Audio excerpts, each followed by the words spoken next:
here.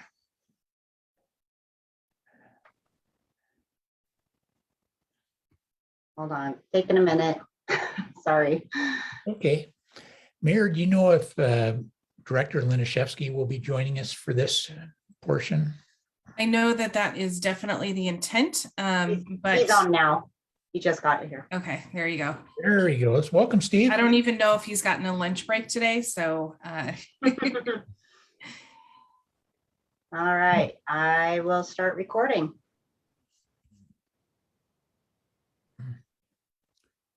Well, let's go ahead and get our meeting started. Good evening, everyone. My name is Mike Remington, City Council member and Mayor Pro Tem with the City of Duval. You're joining us for the Duval City Council Committee of the Whole.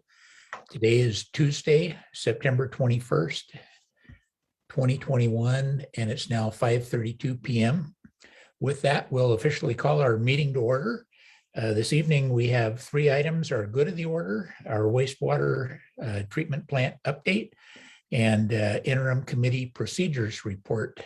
And with that, we'll begin with our good of the order. Is there anything from council members? Councilmember Brunicki.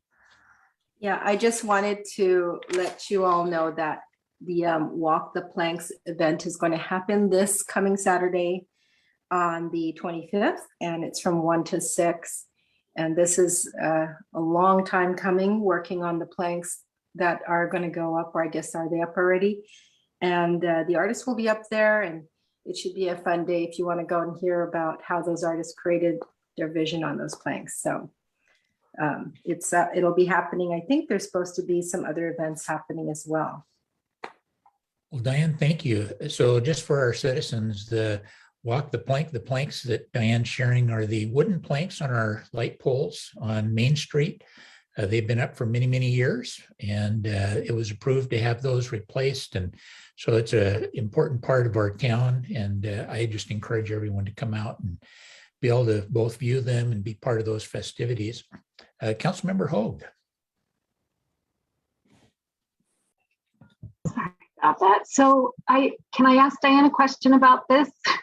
Oh, So absolutely. Councilmember Langle and I were at a council chat recently, and this was brought up, and we thought it was last Saturday. So I guess my question is, how is the word going to get out for everybody? Because I think it's going to be a wonderful event. Well, I did notice on social media and the community board, and the artists have really been sharing with all their friends in their community about it. So it's getting out there to the people who are, very interested. So, and I think with the community discussion board, it has been put up there as well. So I think with social media, it's pretty much getting out there. So that means we could do posts on our different, like Taylor's Ridge and all of that. Mhm. Homesteaders. Those sound like great options. I believe it was postponed, and that was partly due to the torrential rains that we had. And I think it was wisely decided to postpone it a week, and hopefully we'll have much better weather. Yeah, I think we'll do social media, and then if anybody wants to pass a word, Betsy McWhinney is working on that. She's out of town this week on vacation, and that was just unfortunate timing of pushing it. But we've had some emails going out. Sean will repost, and people can hopefully share it accordingly. But yes, the weather is supposed to be, knock on wood, good. So. Thank you, Steve. Councilmember McHenry, and then Councilmember Naplin. Just a quick follow-up question to that. I know when we have concerts down at McCormick, we have sandwich board signs. Or does anyone know if those will be utilized for this event to let people know a day or so ahead? I would defer that to Steve.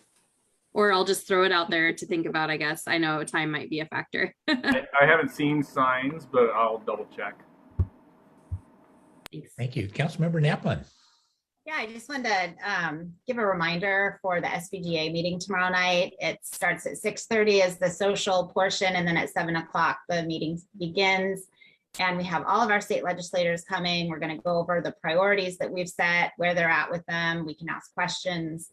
So anyway, I'm pretty excited about it. And Duval is actually the host, which when we're on Zoom, that basically means that we've set up a meal that you can order from one of our local restaurants, and it's at the Grange. So just hope I'll see you all there. Thank you, Jennifer. The Grange always provides a great meal when we get to meet in person, and it's so nice to be able to do that online as well. Other feedback from council members, staff? Well, I've got one. I just want to take a moment to thank Ryan Cotton, our interim city administrator. He put together a retreat for us for city council that we held at the Novelty Hill Barn, a unique location, but first time I had been in there for something like a retreat, and appreciated the ambiance that the barn brings, seemed to fit Duval. Also wanted to thank him for his hard work on the full-time city administrator position. He's had a ton of logistics for outreach and setting up various levels of interviews, including our city council members last night, and a chance to do a meet and greet. So Ryan, thank you for all your work. I know those were on near the top of your priority list when you got here, and you've been doing a great job helping to get all these items done. Well, with that, we'll go into our wastewater update. This is on our capital improvement program capacity, our final draft. And I'll have Director Laniszewski take this. Would you introduce our guest from Parametrics, Steve? Absolutely. Good evening, everyone. Steve Laniszewski. If I appear or sound like I may have had a stroke, I'm okay. I had some tooth work this morning and they aren't quite finished. So I'm doing my best not to bite my cheek or my tongue or anything else. But yes, tonight we have Parametrics assisting us. We have, where are we at on the screen here? Al Moss is in one of the corners. Randy Raymond is in the middle, and then the ever so talented Brandon. And it looks like, again, I give him bad time every time. He's hosting a radio show, and he looks so professional in the music industry. So these are all a great part of our team and have been working really hard with us on everything from, the capacity stuff we've been looking at over the last year, verifying, how operations are worked, testing, sampling sites on premise, let alone our CIP, and then facilitating the FCS group's financial analysis of our CIP. So they haven't been back since January. We've been working behind the scenes on a lot of items. We're really close to wrapping up the CIP list. We're coming to a final understanding of those costs. We have updated the costs relative to current construction costs, so we're as tidy as we can be on our funding. But I just figured it was time to bring them back. The next steps, we'll talk about at the end of this, but we want to finalize a plan. We want to move forward. We want to begin implementation and getting this off of our, to-do list to the to-done list and moving forward. So with that, I believe Randy will share his screen. The clerk will put this in the file when we're done with the meeting because they have a few slides of PowerPoint, nothing too exciting, but just summarizing where we've been over the last few months, and then, some general Q&A. So I turn it over to Randy to begin the discussion. Thank you, Steve, and thank you, council members. Can you see the correct screen here? We've got the wastewater evaluation planning screen up. Yes, excellent. Thank you. I got to admit, I'm a Teams guy, so when I have to do these Zoom meetings, I'm not always at my finest technically. But at any rate, thank you for having us here tonight to talk to you about the wastewater system evaluation and planning. As Steve mentioned, we last talked back in January, and we've had quite a few changes and updates since then. So just quickly wanted to walk you through the process that we went through and the current changes and next steps. And please feel free, if you have any questions throughout the presentation, please feel free to jump in and ask. So again, just a quick overview of the overall process that we went through. We came out and did a bunch of facility inspections throughout the system, including the pump stations and the treatment plant. We looked at the land use and incorporated the current population growth forecasts and the buildable lands forecast. We went through and looked at your conveyance system, did some system capacity modeling, not for the overall system, but for the larger trunk lines at least, and found that you have pretty good capacity there.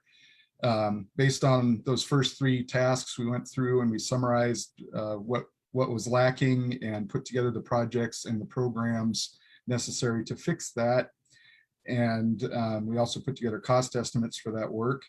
And then we worked with FCS Group to assess the sewer rates and the general facility charges. So that's kind of the overarching scope of the project. Again, as I mentioned, we've done some pretty significant recent revisions to that, just looking at particularly sewer capacity, and then things kind of rolled from there. But as you may recall, in the end of 2018, we did a capacity analysis memo, but just in the intervening time since then, with the very high growth rate that we've had in the city, staff felt it'd be wise to go back and recalibrate the population estimates and look at what we currently had. And so we went back and did that with help from staff, and we looked at where we are today in terms of capacity. And I think back in January, I didn't do a great job of explaining the difference between the hydraulic capacity and the treatment capacity of the plant. So I want to kind of come back to that. For your treatment plant, the hydraulic capacity is essentially the amount of water that it can pass through the plant. And so at a high flow, that is the capacity of your plant. The treatment capacity is its ability to remove various constituents from the wastewater. Excuse me. And the main things that you're concerned about with your permit are BOD, biochemical oxygen demand, which is an analog for the strength of the waste, and total suspended solids, which is kind of what it sounds like. It's the solids that are remaining in the sewage as it's treated.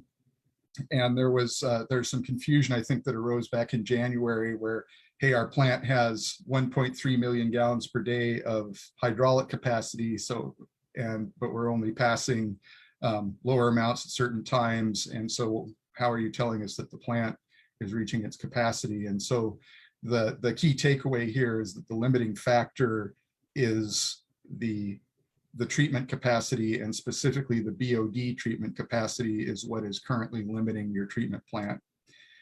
And so based on that revised capacity analysis, there was another thing that came up as we started to do that. We noticed that starting actually almost immediately after our last capacity memo, there were some very large spikes in your BOD readings.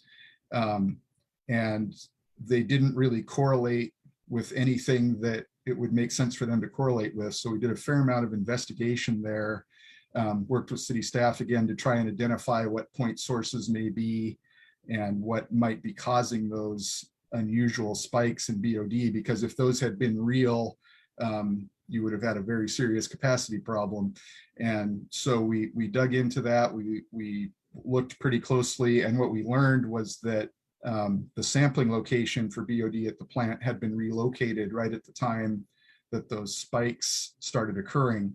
And so what we found was that that new sampling location actually turned out to be a little bit more stagnant, so it was reading an artificially high strength of waste. So the good news is there, it took us a little while to figure that out, but what we found was that your overall, the amount per person per day of BOD that was coming to your plant had not significantly increased.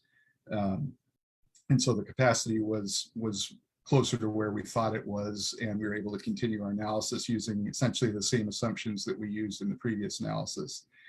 And so what we came up with from that is that your plant is currently capacity limited from treatment to right now you're at 87% of your BOD removal capacity and 86% of your TSS removal capacity.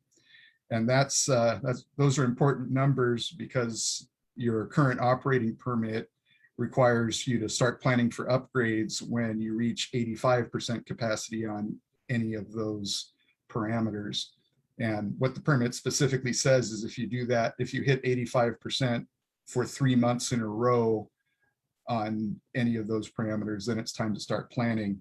And so far you're right there. You haven't done it. You've had like 2 months of 85% and then skipped a month and then gone to 85%, but you're just right on that edge of that planning horizon. And so the recommendation moving forward and the impact to the CIP was that we are recommending that you immediately start here in late 2021, start that planning effort. But one important clarification there, your treatment plant was constructed to ultimately have 4 treatment trains. So you have 4 parallel processes. It's currently equipped for only 3 of those. So we call each of those processes a train. You're equipped for 3 train capacity, but we have tankage, that the plant was overall built to accommodate a 4th train. Typically, when you hit this 85% point, you have to go back to Department of Ecology and go through a whole design report process and so forth. But fortunately, Alan Moss, back when he did your last upgrade about 20 years ago, was thinking about that. And so the report that we did at that time actually included the 4th train capacity, and your permit is actually written right now for a 4 train capacity. So what that does is effectively cut potentially a year and a fair amount of expense out of the process, because we already addressed that years ago. But you are right at that threshold for your 3 train capacity.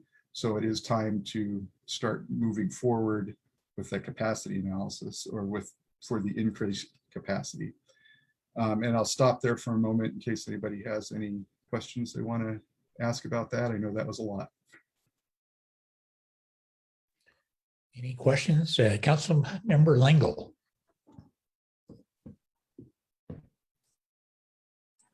Yeah, I shared this with Steve a little while ago. I read your update as much as I could. I'm not a water treatment specialist, of course. And one of the things I thought was interesting was that in 2016, the cassettes that help the trains were changed out. So we gained some capacity there to meet a 4 train capacity in the one area, but it wasn't in the other area. So my question here is, and it actually says that, well, you could put in, you could do the additional cassettes.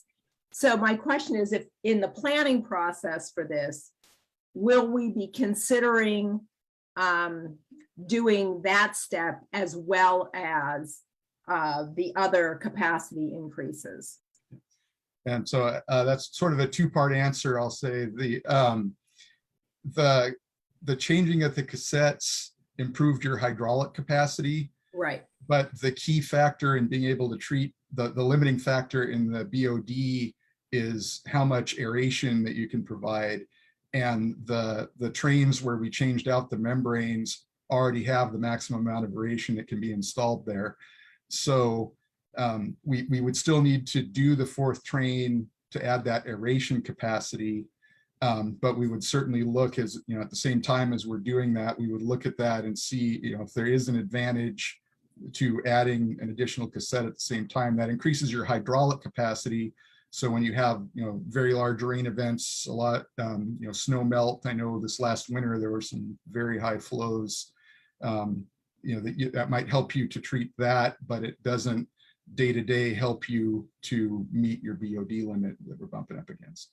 But I thought that paragraph was actually quite educational, and that's why I asked the question.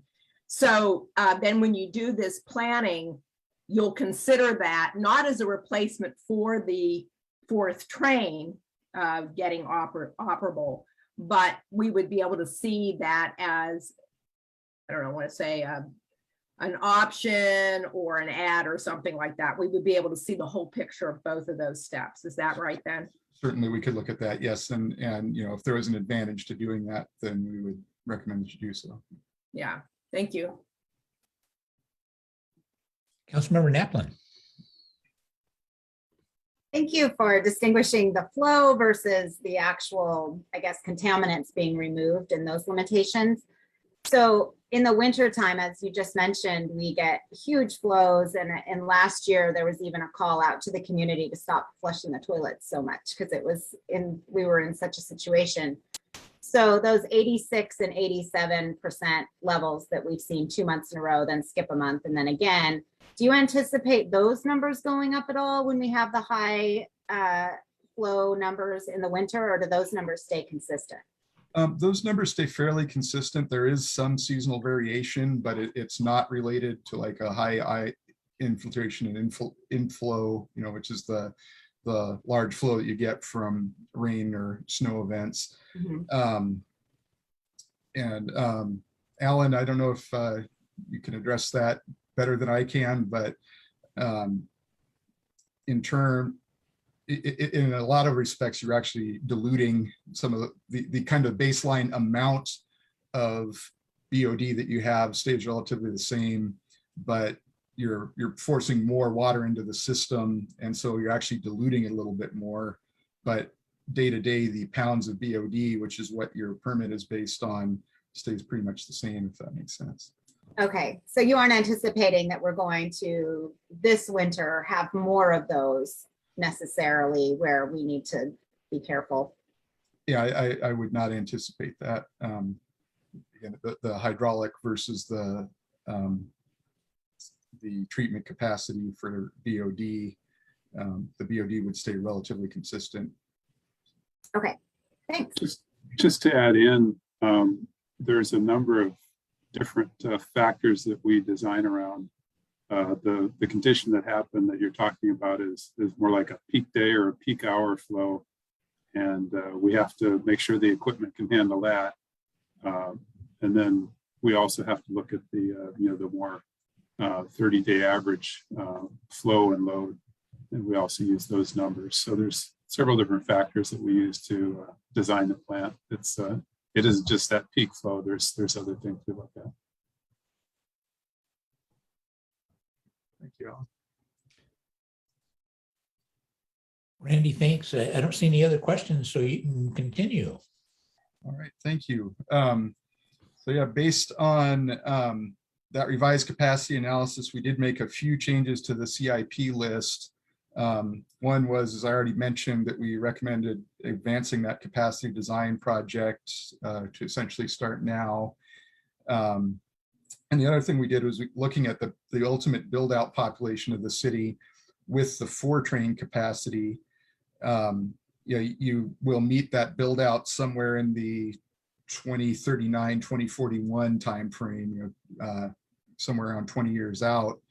And what we found based on the 4 train build out, that your build out pipeline, obviously this is way out in the future, a lot of things can change, but based on the current assumptions that we're making, at build out, meaning you've built out all your buildable lands to the degree possible, you would be slightly beyond 85% of the future 4 train capacity of the plant. And in a situation like that, rather than go back and add another train to add another 10% capacity, which just doesn't make sense, you typically you can put together a design report for the Department of Ecology and explain this is where we are. We're going to be at 90% or something like that, but we're not going to go beyond that. And you can work that out so that you don't have to do another project. So we essentially added the sewer plan update out there in the late 2030s to help address that to the capital project plan. So those were the only 2 changes we made to projects or timing. But then again, this thing has been going on, this project has been going on for a while. I apologize for that. We do have had a fair amount of turnover in the staff we were dealing with, and we came upon that, the issue with the BOD spikes and so forth. So there's some things that kind of slowed us down on that. But because of that, our CIP cost estimates were 2+ years old. And as we finalize this, the cost of construction have gone up very significantly in those intervening years. So we went back and used the engineering news record construction cost estimate cost index to escalate those to current costs to make sure that we weren't starting out at a disadvantage in the whole analysis.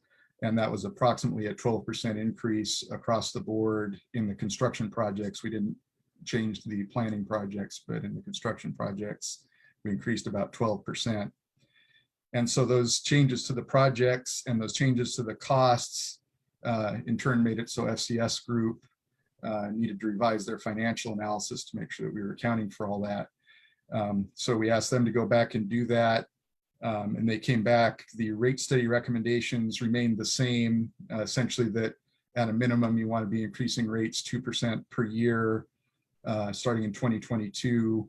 And my understanding is your code currently has some cost index adjustment based on a 2-year rolling value that probably, I'm certain in this last year, it's exceeded 2.5%. So the idea is that 2.5% is a minimum, but we believe your code as it's currently written, does a better job of addressing cost escalation. So again, want to identify that 2.5 as more of a floor.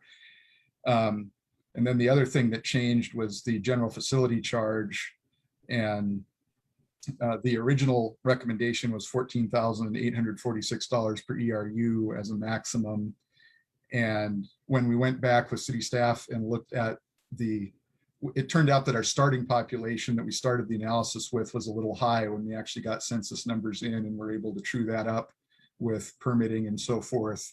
We found that we had started with a higher existing population than actually existed at the start of this. So we adjusted those numbers. And because of that, the cost of the future capacity projects was spread out over a larger number of ERUs.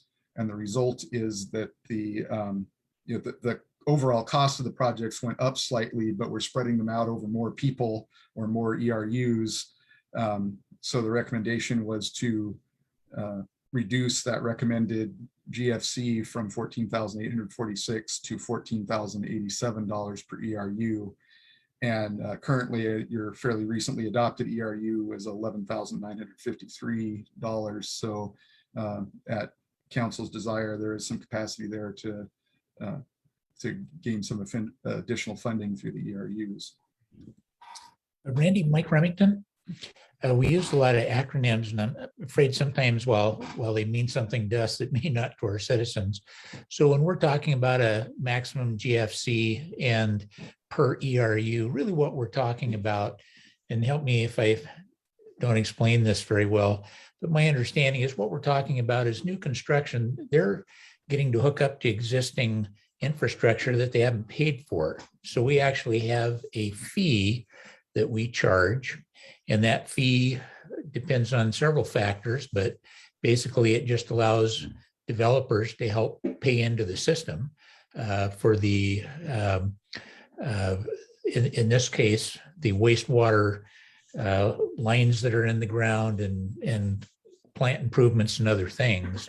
And that's per residential unit, which could be a single family resident that many of our citizens live in. It could be a condo complex with higher zoning. But does that explain that? Anything you have to add? Yeah, that's essentially correct. I'll add that there are, as you alluded to, there's two components to the general facility charge. There's the developer paying their fair share of the infrastructure that was put in place before they came to town. And then there's development paying its fair share of the future capacity that it's using. And in the following slides, we'll look at some of the capital improvement projects in the spreadsheet that we have, and I can kind of show you how we broke some of those things down. And then an ERU stands for equivalent residential unit. And what that is that the equivalent, that's essentially considered the equivalent flow and load from one household for sewer or water. And so in the case of Duval, we use an ERU assumes that there are 3 people living in a single family residence, and that's the basis. And then that number can be adjusted for multifamily or for commercial, but the ERU kind of gives you a single unit that you can then use for comparing apples to oranges when you're looking at residential versus commercial development and so forth. Great. Randy, thank you. That's helpful. Any other questions before we move on? Not seeing any, Randy. Thank you. Yeah, so these next 2 slides is essentially, it's a detailed list of the projects that were included in the capital improvement plan. And I'm not going to go through this in great detail. I know you guys have a copy of this. And if there's anything specific people would like to look at, we can certainly talk about that, but just wanted to point out a few things on this. We grouped these projects by project group. So there were wastewater treatment plant projects, there were pump station projects, and we had some system capacity projects and then some sort of ongoing annual sort of maintenance type projects. And as I was just mentioning in the discussion of the GFC, there's a portion of some of these projects is allocated to current capacity and a portion of some of them is allocated to future capacity. So when we're breaking down, you of course want development to pay for development. So when you're breaking down what has already been expended on the system and what is considered to be all for future capacity, it's these two columns and how we broke down the percentage of these projects that helps determine that ultimately in the GFC calculation. And so for instance, WTP6, oh, sorry, I got to stop clicking on this. WTP6, which is the capacity upgrade project. It is by definition a capacity upgrade project. So we allocate 0% to current capacity and 100% to future capacity.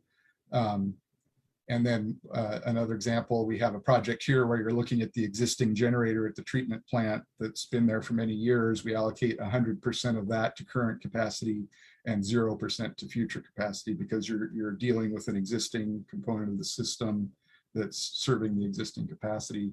And then there are different degrees depending on the type of project moving through there. Any questions or anything anybody would like me to explain on this slide? Not seeing any, Randy. Thank you. So this is just, again, the second sheet of the same thing. So this is the conveyance improvement projects. I'll point out a few things there. One, we mentioned those very high flows last winter and hey, folks, don't flush for a little bit. Those peak flows due to infiltration and inflow. So there was already identified budget for a current project for that, that staff is working on moving forward.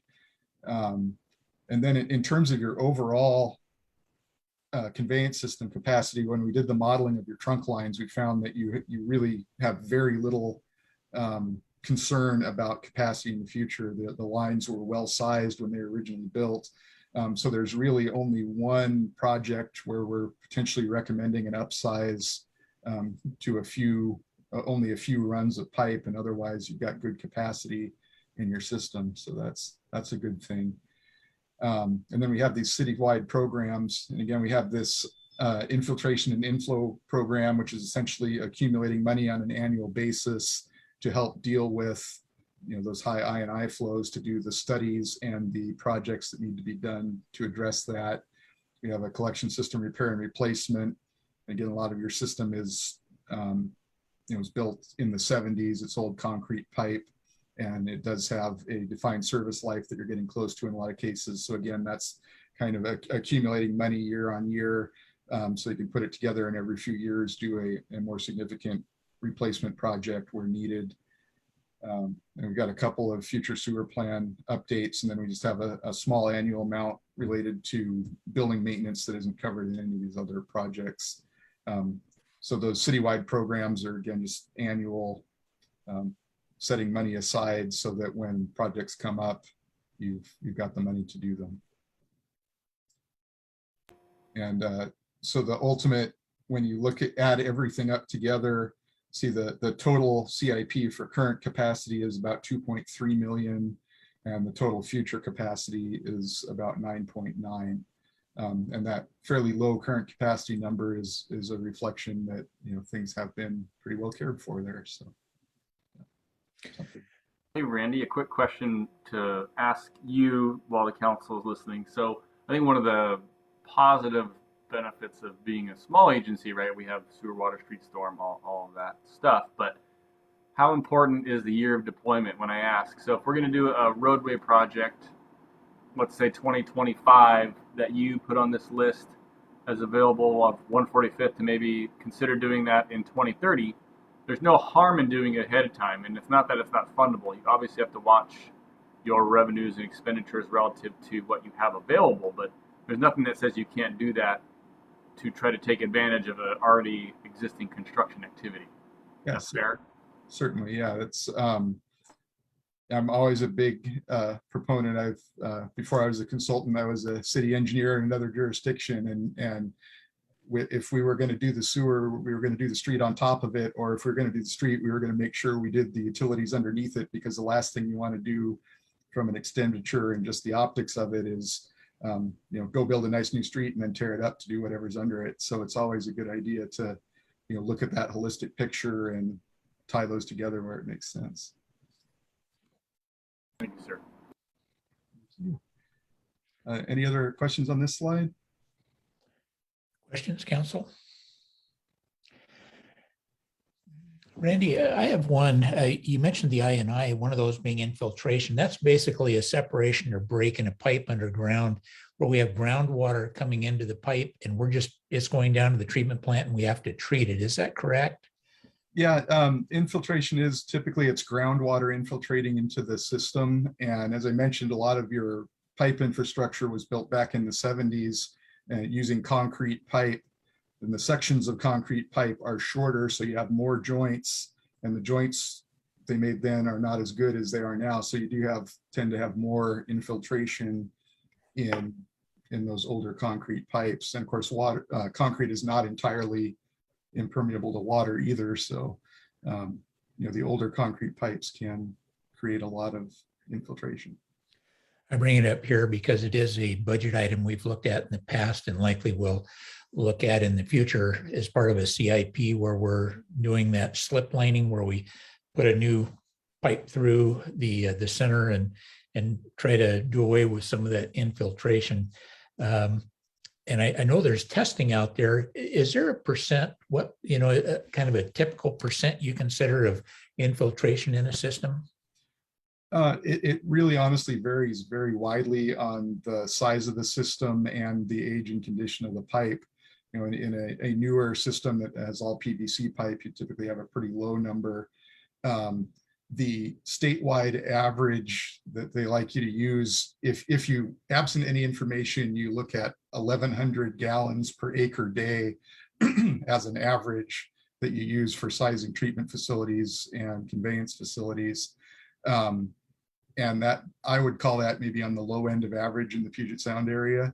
When we calculated it in your system, we came up with almost exactly 1,100 gallons per acre day. So that's certainly not ideal. And as you can see in high flows in the winter, your peak flows are more than twice what they are in the dry months of the summer. So there is definitely some I&I to be taken care of there. But I would say you're no worse than most other systems in the area. Great.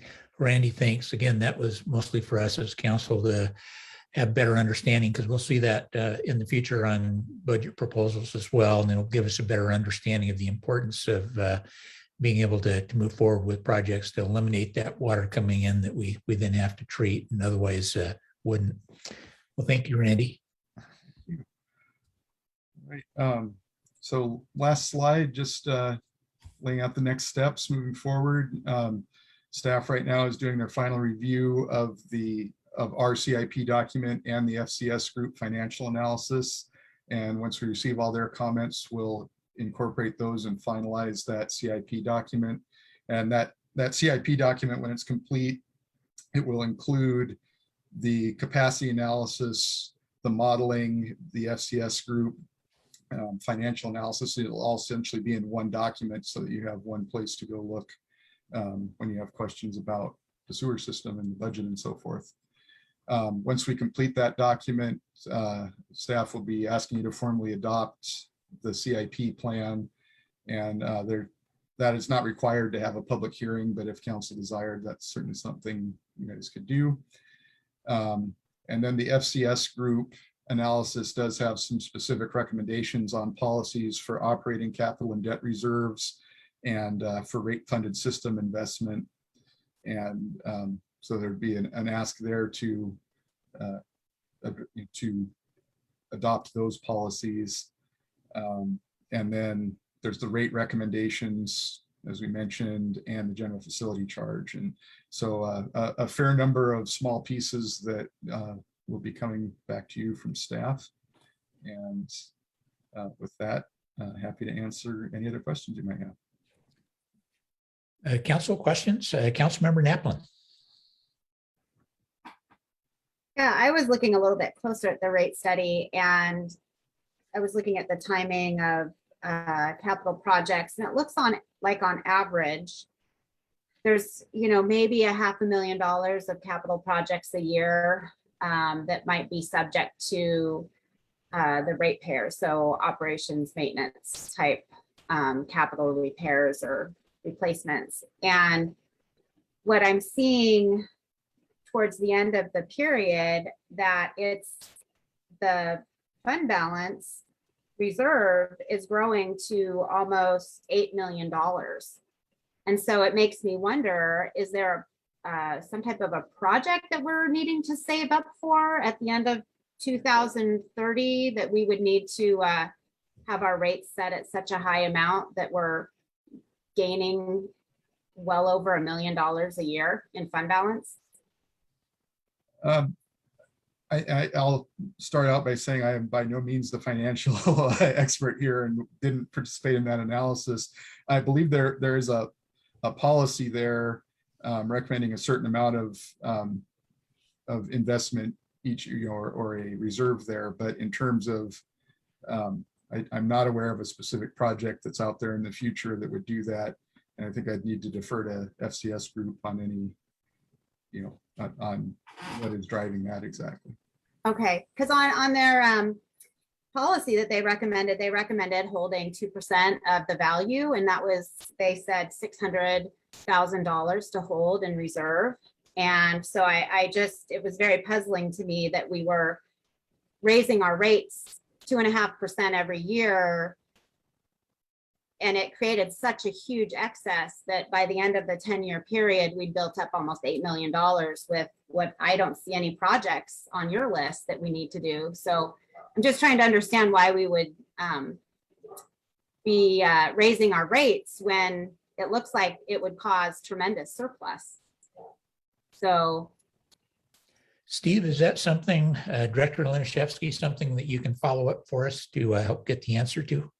Yeah, absolutely. I did have this conversation with Ms. Naplin earlier today, so I was happy to have that in advance, kind of tee these guys up on what might be coming. And yeah, we'll work with Tagi and maybe a couple options, either committee or a one-on-one, or certainly I'll double check our expectation of their presentation or any more. I'm not sure if they were coming back, but we'll talk to them about clarifying and making sure that is a fact. I know, like Randy said, we've got a 10-year plan. It is a 20-year plan, so maybe there's some things to work out, but there's certainly by no means the insinuation we want to have such a cash amount available to do nothing with. So I know the front end of that too, the cash available is a little higher. We haven't deployed a lot of things for one reason or another at the beginning of this term. So there is certainly work to be done, but I won't say for a fact that has just transpired into an increase in that balance. But we'll work it out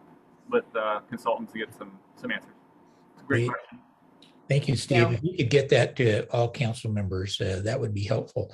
Councilmember Lingle. Yeah, I have a question about the CIP projects. And maybe I think this is for our director. When we look at that CIP document, do you think you'll have a recommendation for how, well, number one, prioritization of the CIP such that, and the point was just raised, opportunities to coordinate more than one project together to avoid, as the example was, ripping up a street twice. So would you be coming to us with not just a list of the CIP, but your preferred priorities based on your capacity and opportunities to combine projects? Is that how it would come to council? I am unmuted. I would say probably asking for a little time on this. We'll have the CIP, but we are working, and Dana's not here tonight, so Dana's been working on a 10-year Gantt chart of all projects. So that way we can really understand not just what each division does on its own, but how we deploy the work. I know that's been a concern of yours, and you've pointed that out several times. Just because you have all these neat things and money doesn't mean you get to it, right? So we're working on more of a long-range 10-year strategy. So hopefully asking for a little grace on time on that and working with finance to get that out. But yeah, we will have a CIP. We will always do our best to kind of, like I mentioned before, incorporate a specific project into any one item. And, you know, even with this building I'm in, if we move forward with remodeling, maybe there's something on this list that we want to do now rather than later too. I can't think of it because we're not really expecting to, you know, dig outside of the footprint, but you never know. But yeah, we're always looking, and hopefully there you all see value in us always looking too and trying to incorporate those other items. So that's a long way of saying yes, but just not yet. How's that? And that's fine with me. Thank you. Other questions, council? I see no more questions. Can I ask one? Yes, absolutely.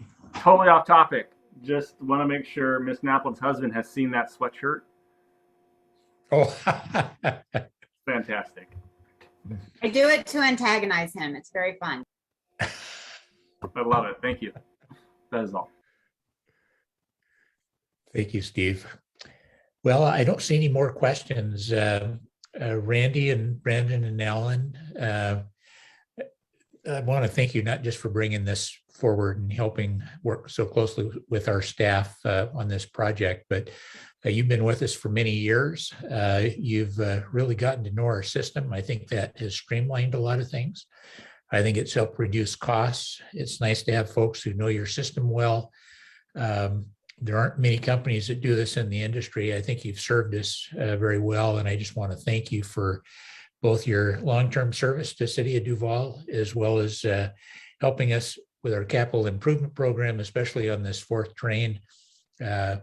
It's always tough when you find out you've got to move forward with a fairly expensive project, but that's why we're here as council. We're aware of it.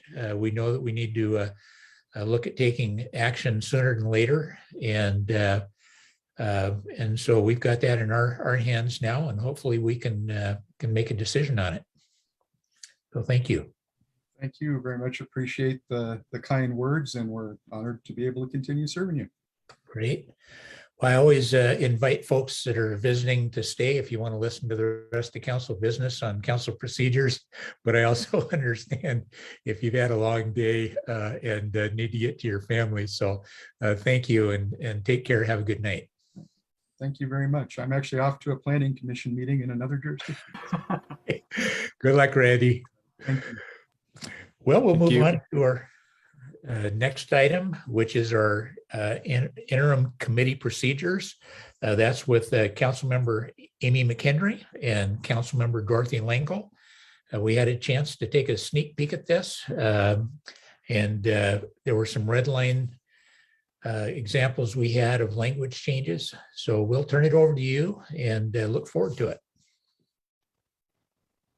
Thank you. I'm going to try to share my screen here. I haven't done that in a while.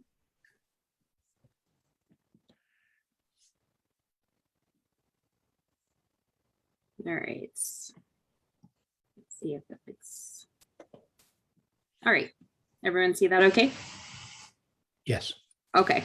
Councilmember Langle, did you want me to just go ahead and kick us off here? I think you should. Okay. So thanks everyone for reading through this. And I do hope that you also had a chance to check out some of the chapters in our existing procedures. I want to try and keep this brief because I know we're short on time. Thankfully, we had a little extra left over from the last presentation. So to try and simplify this, I really want everyone to try and think in terms of we want to try this now or think about it for later. And that's the beauty of being able to try out things and what would make it an interim rule. So if we get too caught up in trying to make it perfect right now, we wouldn't have that experience of getting to try it. Maybe sometimes things we think would work really well in practicality don't work well. So why are we even doing this now versus later? You know that the procedures committee is working on going through things. We talked about how committee procedures would come to the whole council because it's very important and it's a core function of what we're doing. But you know, this is an opportunity for us to experiment and try until we get to the point where we're ready to go through that in a lot of detail. There's also an incredible amount of items coming to council, and our agendas and our meeting lengths are going to continue to grow. So I think that developing interim procedures and committee structure can help us progress in achieving priorities and getting through them and keeping everyone on task. So the first one is retouching the 3-touch rule, trying to rework it a little. If you were able to look at 5.6 in our procedures, this proposal is pretty close to what already exists, but I'm not sure how clear we are right now on how this is functioning. So maybe we just need to go back and think about re-clarifying what our 3-touch rule looks like. It feels like lately, at least to me, that a touch really is when it comes to council and a council meeting. But I think the original intent was to have those multiple touches in committees and committee of the whole.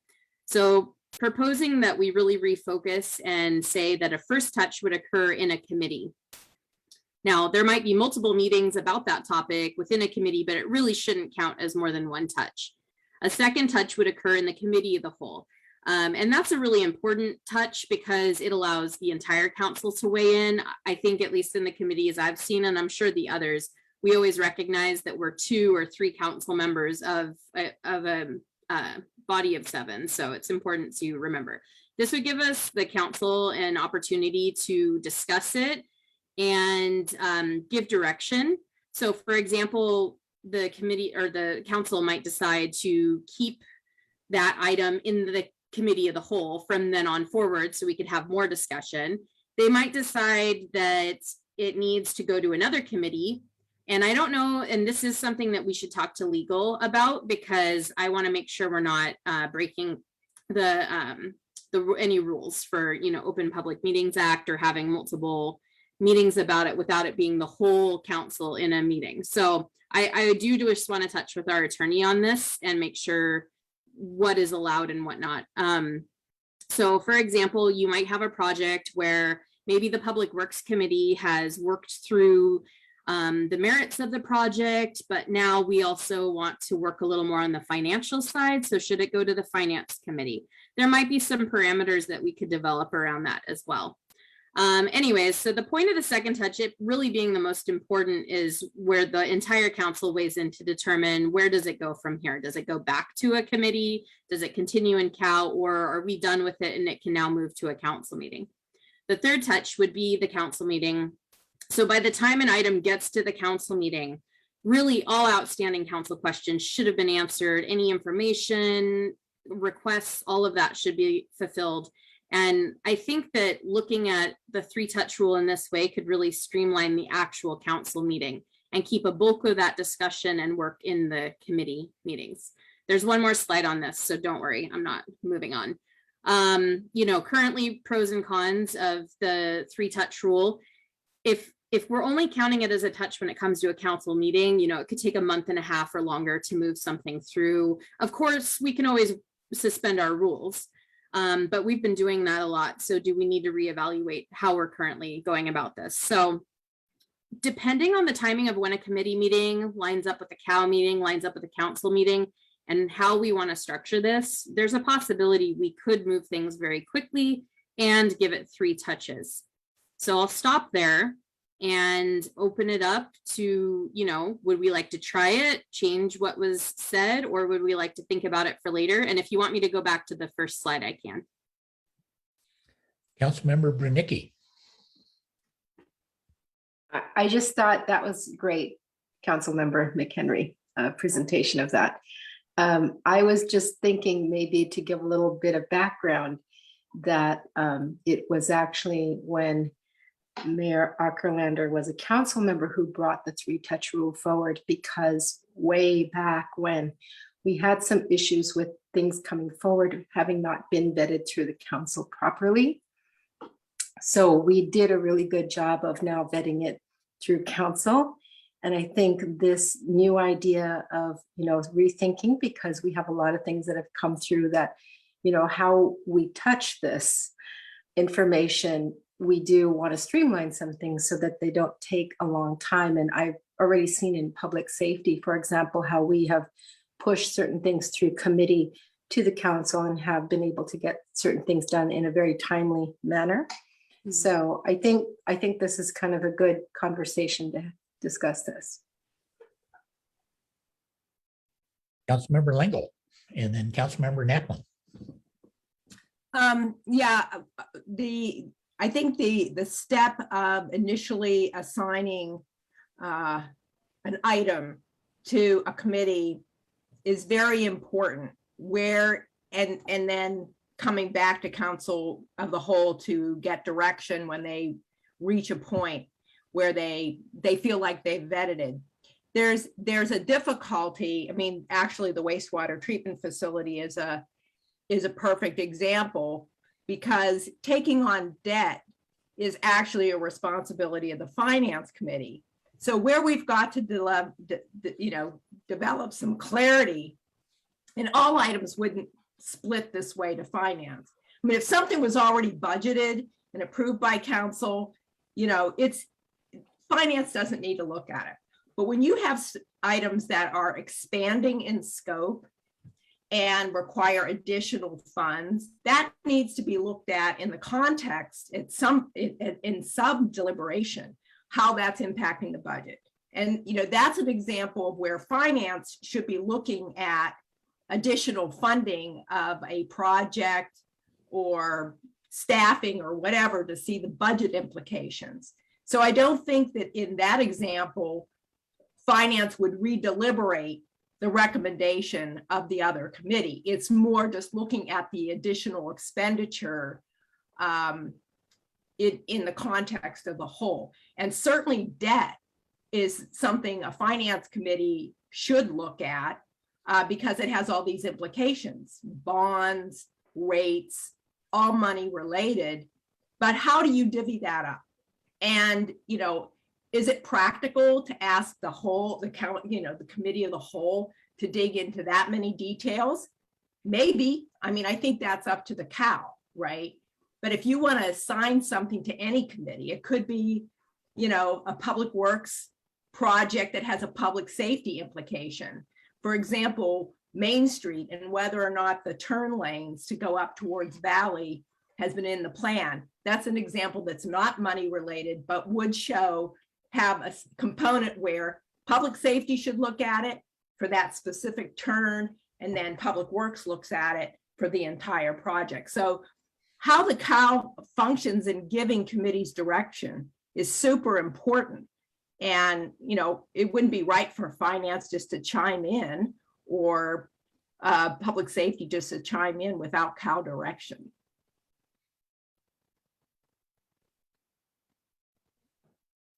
Councilmember Naplin.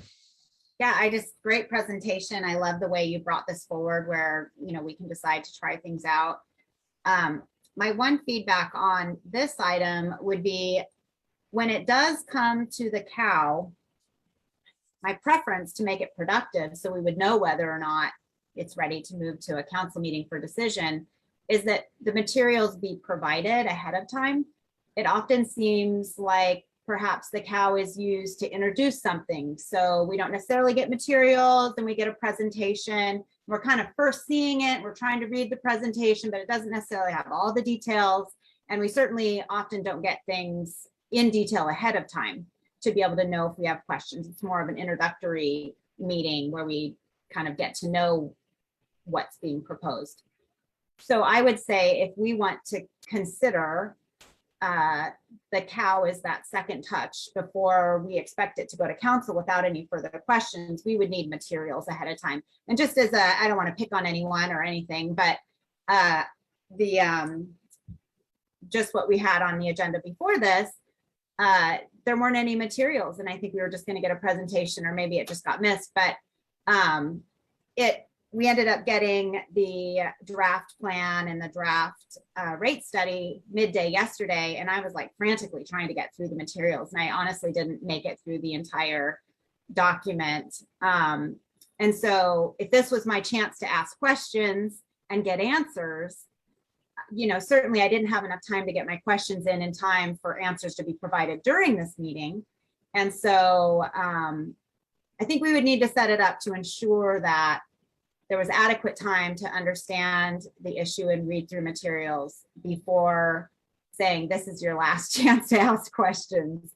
But I love the idea. I think it's really how committees can work most efficiently, and I'm excited to try it. So thank you for bringing this forward.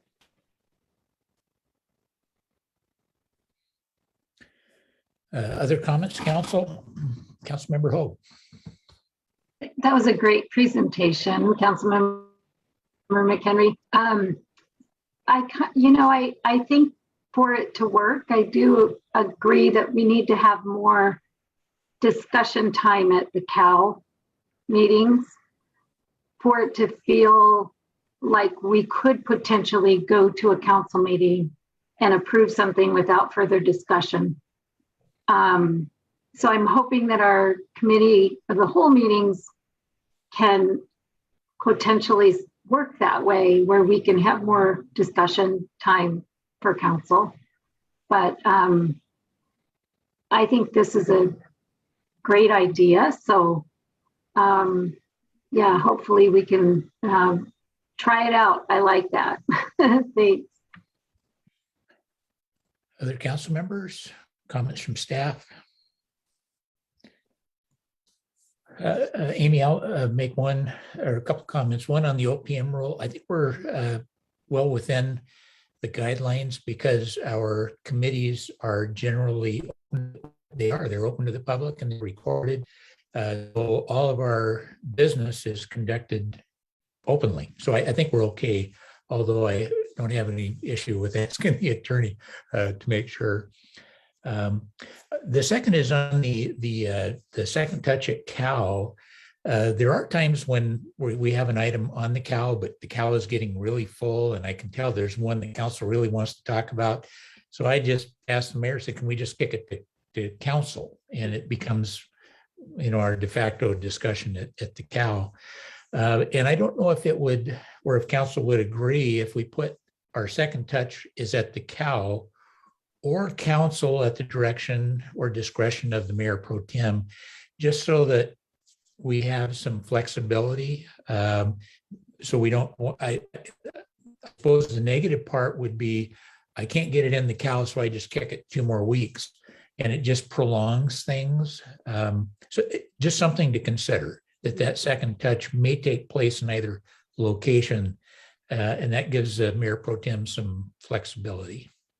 No, that's great feedback. And so to address that really quick, and then I want to talk about a couple other things on this. I think there's language in the current procedures in 5.6 that does talk about discretion of, I think it's city administrator, but we could definitely also, in addition to that, add language about mayor pro tem, or maybe, unless approved by city administrator in collaboration with the mayor pro tem or something like that. There's definitely language in the current procedures to kind of jump past that touch a little bit, or to get something on a council agenda quickly if it's an emergency. So my plan would be to keep a lot of the language that is currently outlined, because I think it hits on some of those exceptional situations you can find yourselves in.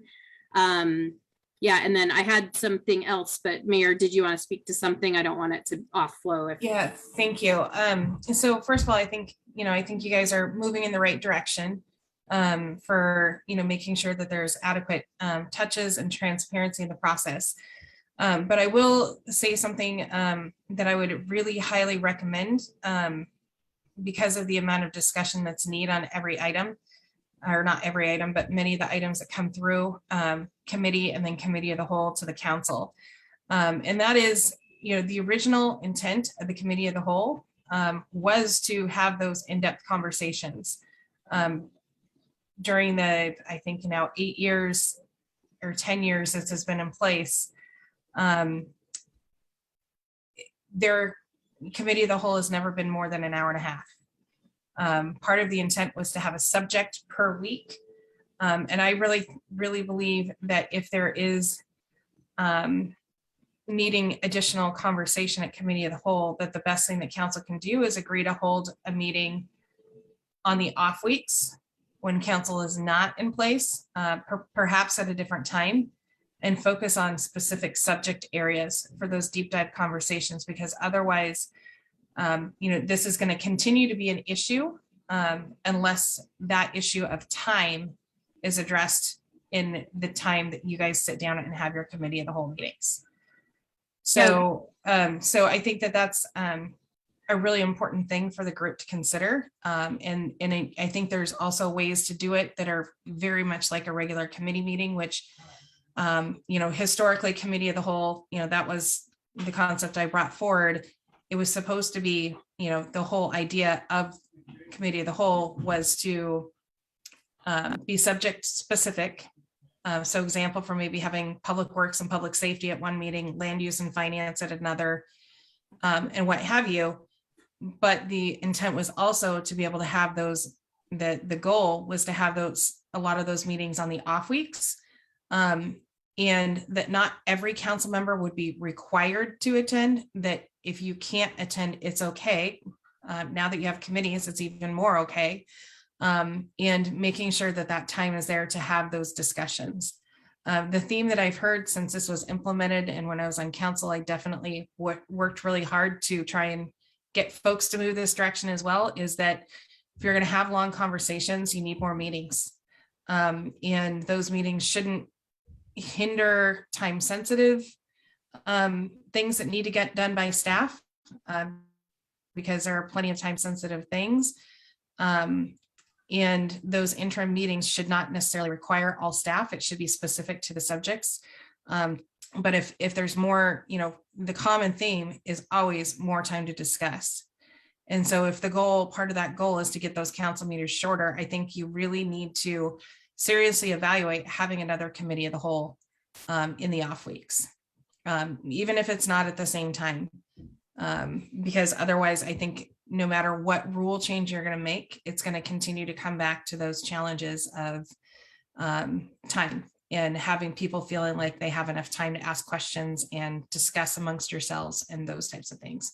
So that's, that's just my feedback. But I do think you're on the right track to, changing the process to accommodate for where we are today versus where we were 10 years ago. So that's just my feedback. You can take it or leave it as a group, but those are my observations, both as a former council member and as mayor the last 4 years.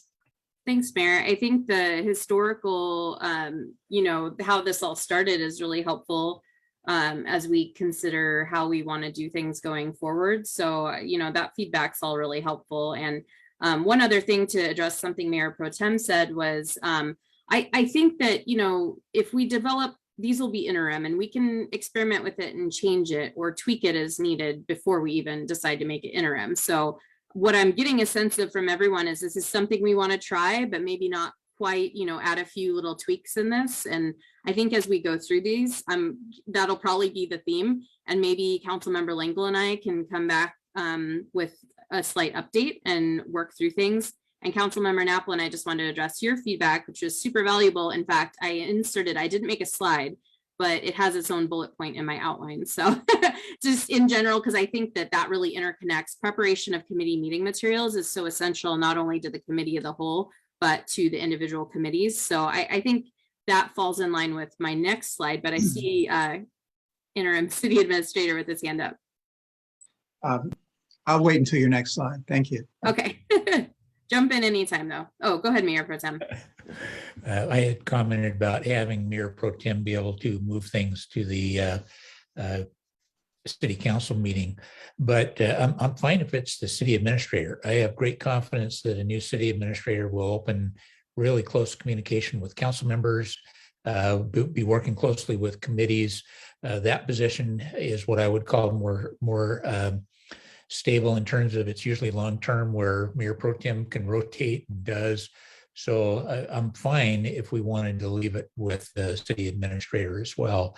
The reality is we talk so often, Ryan and I, or the mayor and the city clerk on items weekly. So I'm pretty confident, if we just left it with the city administrator, it would go fine. Okay, thank you. One item is the formality of committees. Meeting agendas, summaries, we've started on this. I think for the most part, many committees are fairly similar.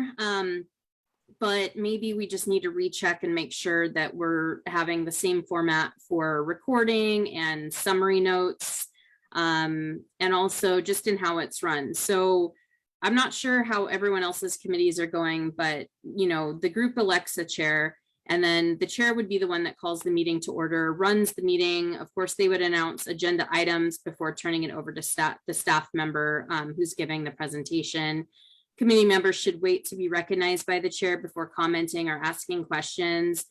It is a slightly more casual. I mean, it seems to flow better if we can just use first names and not use titles when speaking to each other. And I just wanted to temperature check and see, does everyone feel like this is already being done? Do we just need to refresh and kind of outline those formalities for each committee just to make sure we're all on the same page?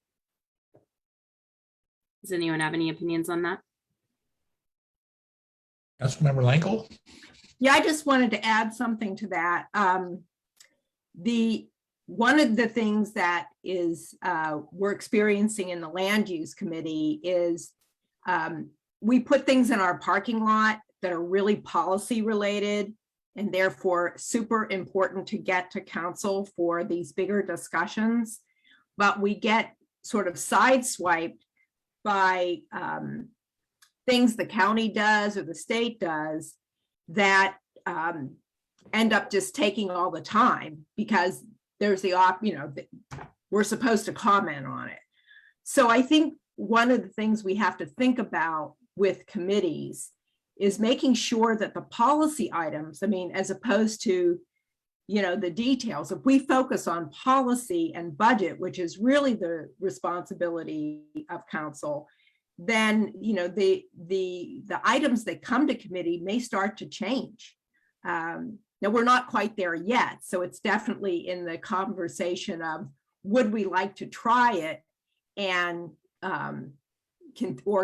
consider thinking about it. I think of this as we need to think about it because we just found out tonight that we have a much more serious wastewater treatment thing than we need. We thought we had a little more time.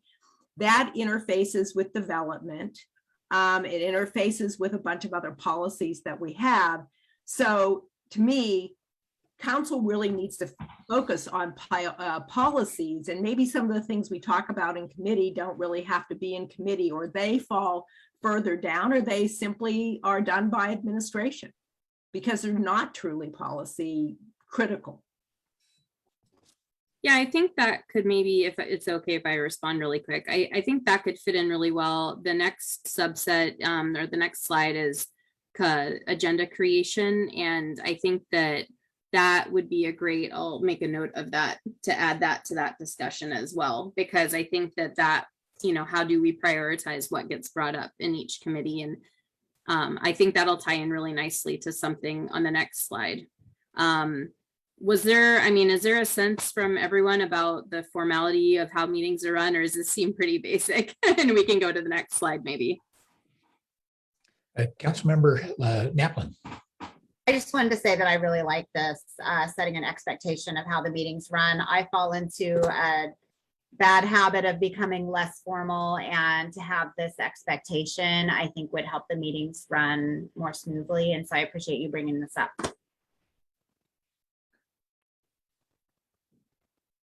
Councilmember Hope. I appreciate it as well. I find that as a chair of a couple committees, it's really hard sometimes to put that other hat on. I don't know how mayor and mayor pro tem do it because, I sometimes try and jump in, and I'm supposed to really wait and listen to everybody else. And it's a learning process for me being a chair. So I do think that having guidelines is helpful to keep us on track. So, and I think it'd be nice to make a decision on who's going to be bringing agendas forward, because it seems like I've, relied on staff to prepare the agendas, and, I just, be nice to kind of know our roles, but thank you. Thanks, Mayor, Councilmember McHenry. Mayor Okerlander. Yeah, to Councilmember Hoag's point, part of the primary purpose of having committees is to run through work that administration needs to get through council. So from a committee perspective, from a process perspective and city operations perspective, it is pretty standard that the directors of those that are managing those committees drive the primary agenda. It doesn't mean that just like council meetings, you can always request that things become on the agenda. But the primary purpose of the committees is to do the review of the work coming forward that council has to consider. And most things that that committees look at are, basic routine business of the city, public works projects, land use updates, et cetera. So keep that in mind. And, what we didn't have in the council procedures that we did in 2015, because committees had been done away with, the process for getting items on the agenda was to go through mayor pro tem and city administrator. So in this case, you might want to consider for items that are council specific, that folks want on committee agendas to go through the city administrator, because it may be a very important thing to get to, but there may be things that have to be done first. And if it's not on the work plan, that's also something that can be discussed as to when and how it comes back to the agenda. And also provides an opportunity for staff to keep track of it. So, I just want to share, remind the group that really is the point of committees. It's also the point of committee of the whole. So to keep that, if you keep that at the forefront, it should make it pretty simple. Other comments?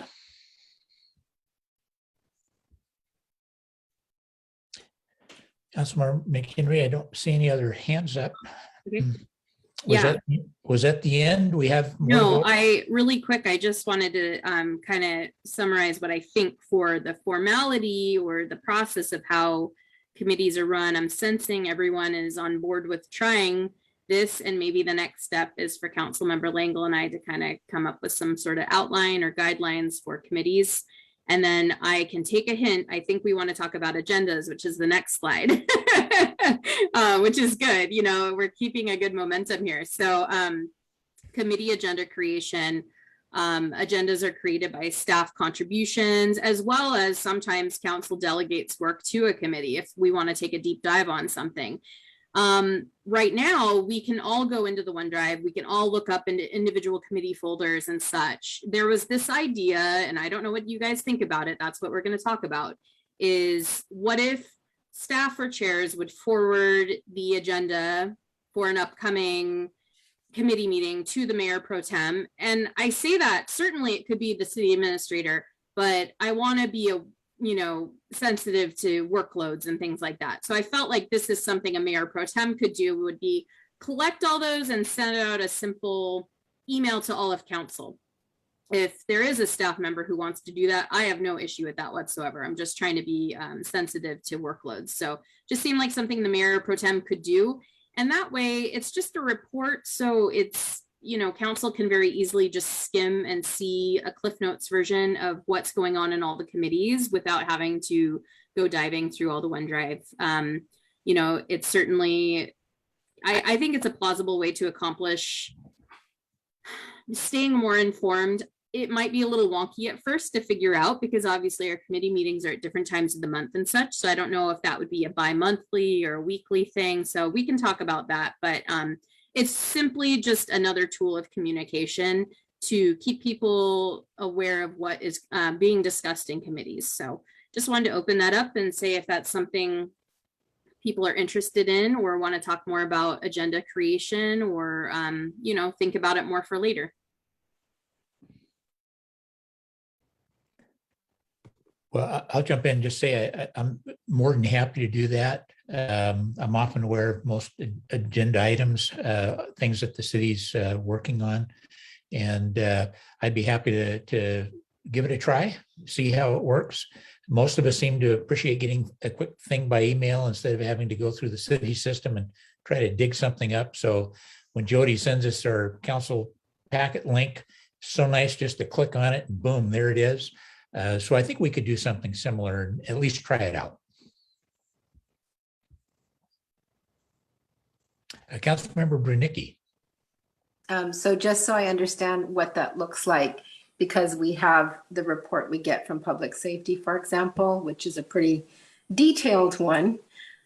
Are we saying that I would want to or instruct somebody to send that report out to the full council? No, agendas only, just agendas, not summary meeting notes. Though with public safety, I know that's a similar and same thing. Yeah. Yeah, I know what you're saying. The agenda is very detailed, so It it's is. like, do I send that thing out? Because it's pretty detailed. Maybe we could work on that agenda becoming a little more simple and just topical.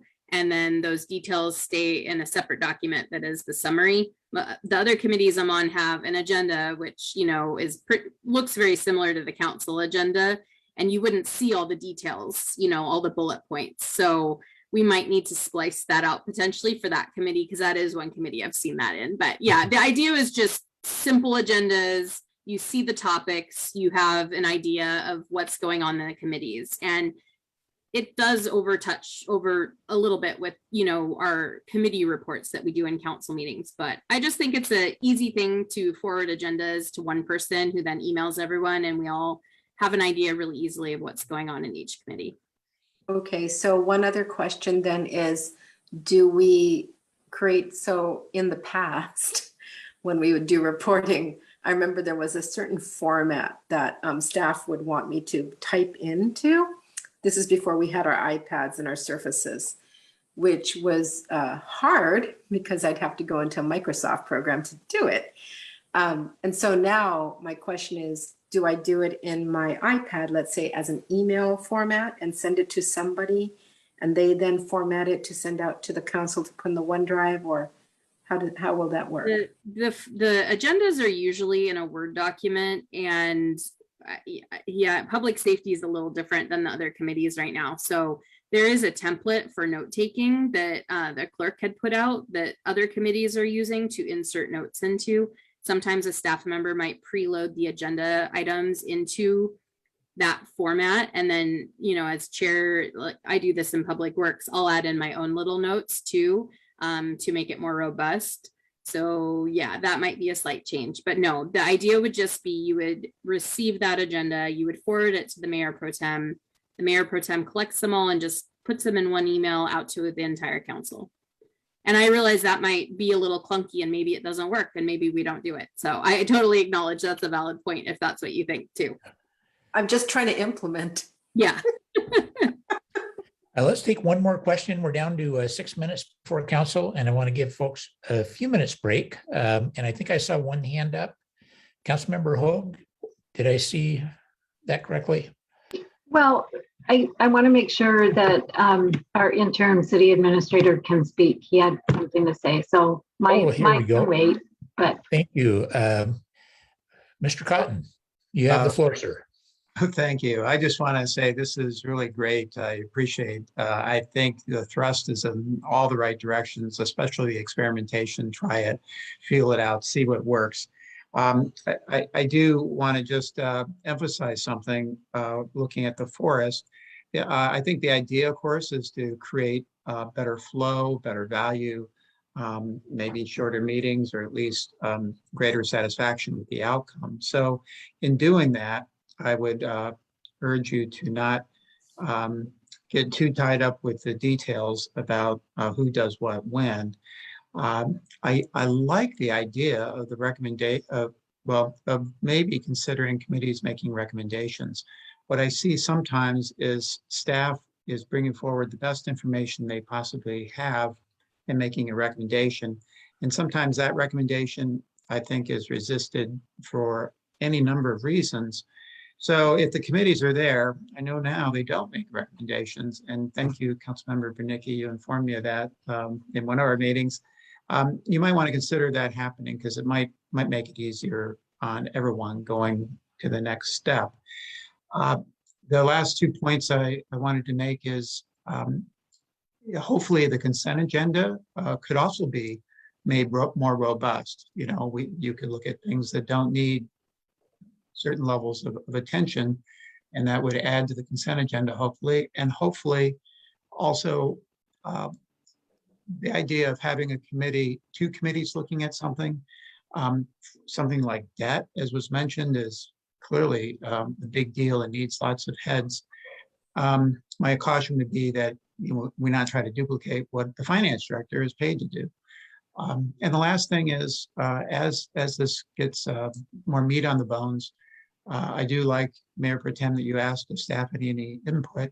Of course, many of us, haven't seen this before or looked at it, so that would be some added value at the end of your thinking. But anyway, this is just like Carver said, this is what boards need to do, is figure out the procedure. So good job. I like it. Well, Ryan, thank you. Councilmember McHenry, this is incredible presentation. Outstanding work. I like the wording. I like the direction we're going. I think we'll be able to touch on this again. So we're down, Council, to about 3 minutes for a break. With that, I'd like to call adjournment, and we'll see you at City Council meeting in a few minutes. Thank you, everyone.